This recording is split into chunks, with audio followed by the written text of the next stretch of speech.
Olá, tudo bem? Sou o professor José Abraão e vamos para mais uma aula. Hoje, a 12ª aula online de matemática da modalidade EJA, primeira fase, segunda etapa.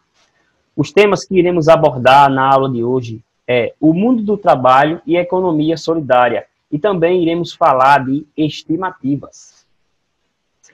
Dentro do tema o mundo do trabalho e economia solidária, hoje trarei um pouco para vocês sobre cooperativismo, o que é, origem, definição, tipos.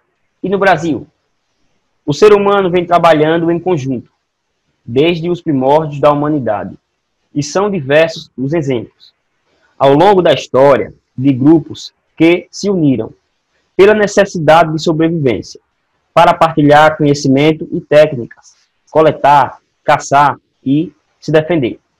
No mundo moderno, a partir das desigualdades geradas pela Revolução Industrial do século XIX, tais como baixos salários e péssimas condições de trabalho, uma nova forma de auxílio mútuo surgiu e se popularizou, o cooperativismo.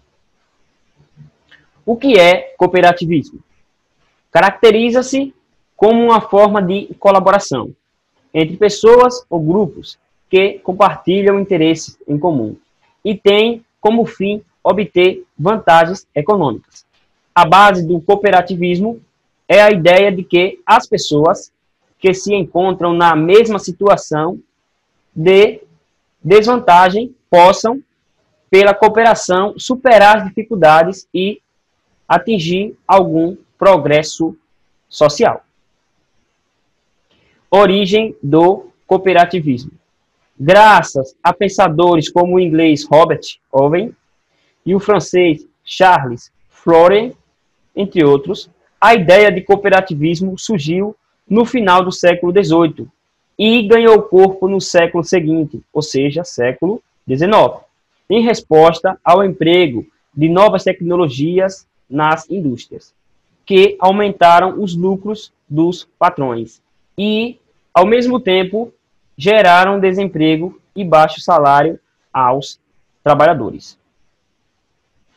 Seu objetivo era criar uma alternativa política e econômica ao capitalismo, de forma que seus participantes fossem, na prática, seus próprios patrões, na medida em que eram os donos do maquinário e repartiam uma parte dos lucros. A outra parte era investida na própria cooperativa.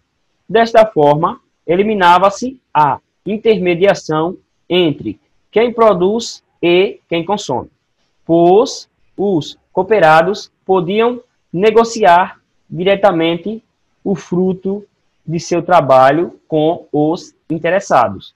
Portanto, uma cooperativa funcionava como uma sociedade anônima, na qual todos os trabalhadores são iguais, decidindo e administrando o negócio. Este modelo se popularizou rapidamente, dando origem a outras formas de cooperação. Nós temos aqui uma imagem que traz uma representação do que seria cooperativismo. Aqui temos diversas mãos de diferentes pessoas, certo? Todos com o mesmo propósito, dizendo aquela frase, um por todos e todos por um.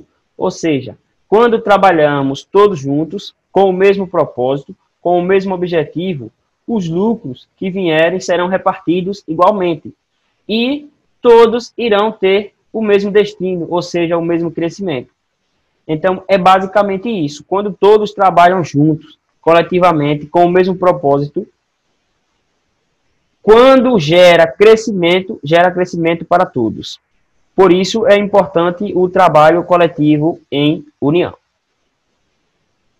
Definição de cooperativa. Em um congresso realizado na cidade de Praga, no ano de 1948, foram definidas as bases para a criação de sociedades cooperativas. Para tal, é necessário que essa sociedade tenha como objetivo a melhoria econômica e social de seus membros, por meio da exploração de uma empresa baseada na cooperação e observando os princípios de Rochdale. Rochdale foi uma das primeiras sociedades cooperativas fundada na Inglaterra no ano de 1844. Há dois tipos de estimativas. Vamos falar um pouco de estimativas. Conhecendo estimativa pontual. A estimativa pontual de um parâmetro da população é o valor obtido por cálculo de uma amostra retirada da população. Por exemplo, a média de uma amostra aleatória retirada de uma população é uma estimativa pontual da média da população. A estimativa intervalar. A estimativa está incluída num intervalo considerando um grau de acerto, denominado intervalo de confiança, que contém a estimativa pontual. Portanto, a média de uma amostra aleatória retirada de uma população é o valor inicial da média dessa população. Portanto, nós tivemos aqui dois tipos de estimativa: a estimativa pontual e a estimativa intervalar. Falando sobre estimativa. Para fazer a estimativa de uma multidão, existe um padrão internacional de contagem, segundo o qual se considera que 4 pessoas ocupam uma área de 1 metro quadrado. Ou seja, em 1 metro quadrado só cabe 4 pessoas, certo? 4 pessoas em pé. Essa estimativa, ela é utilizada por bombeiros para descobrir a quantidade aproximada de pessoas em uma aglomeração. Essa estimativa os bombeiros utilizam para identificar aproximadamente quantas pessoas tem em um determinado local. Por que aproximadamente? Porque nem sempre em 1 metro quadrado fica 4 pessoas. Vai acontecer de em 1 metro quadrado ter 3 pessoas e também vai acontecer de em 1 metro quadrado ter 5 pessoas. Aí fazendo, como vocês dizem na linguagem popular, uma pela outra, dizemos que em 1 metro quadrado vai ter supostamente 4 pessoas. Essa é a estimativa feita pelos bombeiros. Aí disse o seguinte: na região do Vale do Anhangabaú, no município de São Paulo, é comum acontecerem eventos com grandes aglomerações de pessoas. Essa região tem cerca de 8.000 metros quadrados de área livre. Cerca de 8.000 metros quadrados. Não estou dizendo que é exatamente 8.000 metros quadrados, certo? Pode ser que seja mais ou menos, mas vamos estimular 8.000. Podemos, então, estimar que nessa área pode se concentrar cerca de 32.000 pessoas. Por quê? De acordo com a informação anterior, que nós acabamos concretizando, que se em 1 metro há cerca de estimativa de 4 pessoas, em 1 metro quadrado há 4 pessoas, então em 8.000 metros vai haver quantas pessoas? É fácil, é somente eu fazer uma multiplicação simples. 4 vezes 8.000. 4 vezes 8.000. Por que 4 vezes 8.000? Porque se em 1 metro nós estamos estimando 4 pessoas.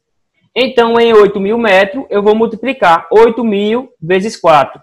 E chegarei a 32.000 pessoas. Não é uma resposta exata. É uma estimativa que estamos fazendo. Certo? Então, aproximadamente 32.000 pessoas. Quando falamos em estimativas, nós não estamos falando de algo concreto. São números que podem ser exatamente e podem não ser, certo? são estimativas que nós estamos criando. Caso você tenha ficado com dúvida em relação às estimativas ou os conteúdos que nós abordamos, você pode estar entrando com o professor, certo? Mandando mensagem no WhatsApp, aqui está o contato, e pode estar tirando sua dúvida ou até mesmo trazendo complementações em relação ao conteúdo, ok? Vamos ao nosso desafio de hoje. Essa balança está em equilíbrio. Uma balança em equilíbrio, os dois pratos estão pesando o mesmo valor, certo? Qual a estimativa de peso de cada uma dessas latas? Eu não quero saber o valor das 3. Eu quero saber o valor de uma. Certo? Sabendo que todas são iguais. Se essa tiver um peso, essas outras têm o mesmo peso. Então, a resposta que vocês vão me dar vai ser a seguinte: o valor de o peso de uma lata. Mas para descobrir o valor do peso de uma lata, você vai precisar saber o valor das 3. Certo?